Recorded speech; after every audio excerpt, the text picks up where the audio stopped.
maxkamadda gobolka Togdheer ee Burco ayaa maanta xukun kala duwan ku riday rag lagu soo qabtay khamri tiradiisa lagu sheegay ilaa 900 oo litir oo ay doonayeen inay soo galiyaan gudaha magaalada Burco.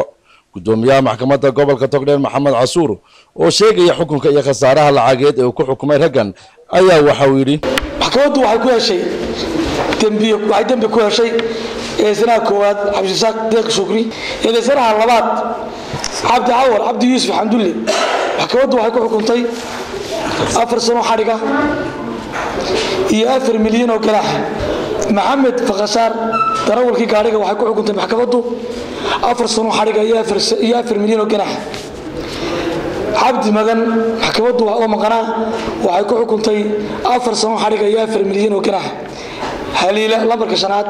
حكوت ومقناه وحكوا حكمتي أفر سنة حرقة يأفر مليون وكلاح إذا سنة ياشا اللبات صدحات أفراد شنات وحارقة اللوغة بلابيا مالنت اللي غبطه قارقة سيدي خمرقة maxkamaddu waxay ku xukuntay lagu ganaaxo dhan sida xeerku qorayo $400 taliye ku-xigeenka booliska gobolka Togdheer Maxamed Xanduule ayaa sheegay in howlgal ay boolisku qaadeen ku soo qabteen khamrigan iyo raggii watay oo la doonayay in la soo geliyo gudaha magaalada Burco. waxa weeyaan khamriga lagu fuliyay sida ay inoo caadada ahayd awalba bahalkan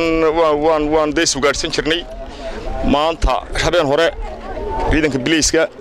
gobolka Togdheer ayaa warkiisa ka helay inuu meel magaalada ka baxsan joogo oo taakulayn loogu geynayo sida darteed ciidan baa ku baxay waa la soo qabtay waatan maanta la xukumay maxkamadda lagu horteeda lagu gubayo waxaan farayaa biliiska gobolka Togdheer inay sida iyo ka sii fiican u daba joogaan. khamrigan ayaa maxkamadda horteeda lagu daadiyay ciidanka booliska gobolka Togdheer ayaa dadaal weyn ugu jira sidii uu uga hortagi lahaa mukhadaraadka kala duwan ee la soo geliyo gobolka Togdheer gaar ahaan khamriga. Kays Axmed Digaale, Home Cable TV, Burco.